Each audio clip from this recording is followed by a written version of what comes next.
मरियम नवाज के उसी बयान की जानिब आते हैं। सर, कश्मीर को मोदी की झोली में फेंकने का इल्जाम आयद किया है। सर, मोदी किसकी सालगिरह का केक खाने के लिए आया था? अफगान पार्लियामेंट का वो जो भारतीय पैसों से तामीर हुई थी, नरेंद्र मोदी उसका इफ्तिताह करके वहाँ एक पाकिस्तान मुखालिफ तकरीर दाग करके किसकी सालगिरह का केक खाने के लिए आया था, जो उसको बाकायदा VVIP प्रोटोकॉल दिया गया था? जाते हुए उसकी वालदा के लिए शॉल रवाना की गई थी, आमों की पेटियाँ रखवाई गई थी।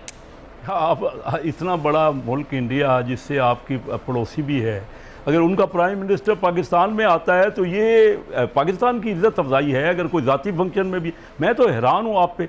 आज मोदी साहब हमारे प्राइम मिनिस्टर का टेलीफोन अटेंड नहीं करते, तब आप नाराज़ हैं। और अगर वो prime minister all the way एक ज़ाती फंक्शन पे भी आए, कभी भी आपके कोई भी आप हमारी जो रस्म रिवाज है सब कॉन्टिनेंट की, अगर किसी के कोई फंक्शन में या किसी के यहाँ, तो इज्जत उसको दी जाती है ना। मुझे तो हैरानी है आपकी बात पे। इसमें कोशिश की गई कि बैठ के मसाइल का क्या बैठे बगैर कभी कोई किसी मुल्क का मसला हल हो सकता है। ये बात जुज़वी तौर पर आपकी बात बिल्कुल ठीक है, शायद आपको हैरानी जुज़वी तौर पर दुरुस्त हो रही है। मैं पूरा सवाल दागे देता हूँ। सजन जिंदाल जैसा जो है एक आदमी उस वफ्द में उनके साथ आया था, अगर आपको याद हो। सजन जिंदाल को मरी की पहाड़ियों पर लेकर के और राजो न्याज हो रहे थे। सर, मेरा ख्याल है अब शायद आप समझ पाएंगे कि मैं क्या पूछना चाह रहा था। अगर प्राइम मिनिस्टर साहब को इतना भी नहीं बातचीत किसी से, दूसरे प्राइम मिनिस्टर अपने यानी पड़ोसी मुल्क जो कि अनफॉर्चुनेटली आपसे उसकी मुखासमत है, आपकी उनकी एक दुश्मनी हो गई है, तो मामला तो तभी हल होंगे ना जब आप आपस में बैठेंगे। या कोई और हल मुझे बता दीजिए, और क्या तरीका है? या किसी मुसलमान मुल्क को डालेंगे बीच में, और या अमेरिका को बीच में डालेंगे। तो जो कुछ करें आप उससे सबसे नाराज़ हैं। ना खुद मिलें, ना अमेरिका की कोई हम कहें कि वो समझौता करा दे, या चाइना करा दे, या कोई मुसलमान ममालिक करा दे। तो मुझे कोई तरीका बता दें ना। आज 74 साल तो हो गए पाकिस्तान को बने हुए, और हम कश्मीर का मसला हल करना चाहते हैं।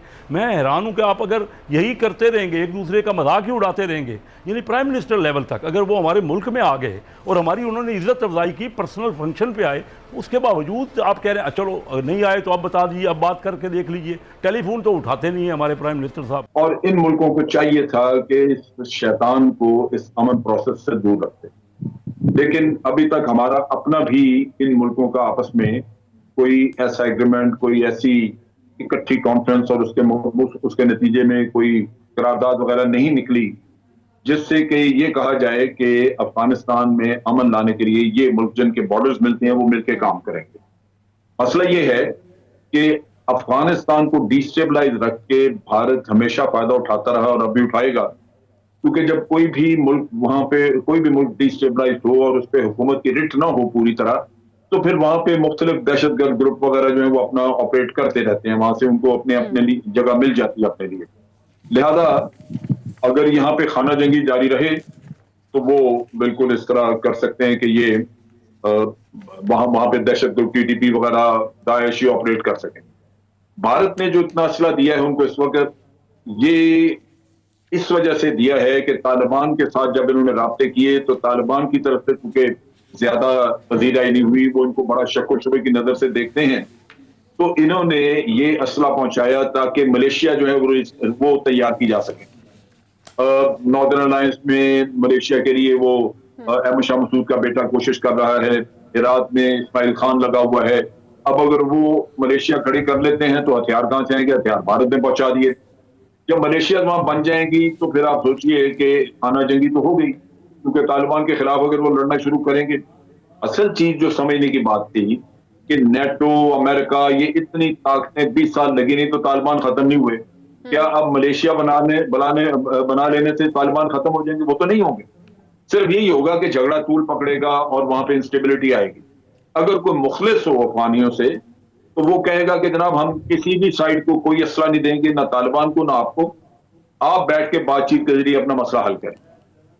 लेकिन भारत वहां पे जल्दी पे तेल डालने वाला काम कर रहा है। वो बिल्कुल किसी को भी मज़ाकरात की तरफ लाने की बजाय वो एक साइड को असला वगैरह दे के तो उनको लगा रहा है कि आप अपनी मलेशिया खड़ी करें और तालिबान के खिलाफ लड़ना शुरू। अच्छा जलील साहब, अगर किसी ने सबक सीखा होता, अगर किसी ने इससे कोई लेसन लिया होता तो वो भारत को भी कहता, यानी अशरफ गनी ने अगर कोई सबक सीखा होता तो वो उनको कहता कि भाई ये ऐसा हमें नहीं चाहिए।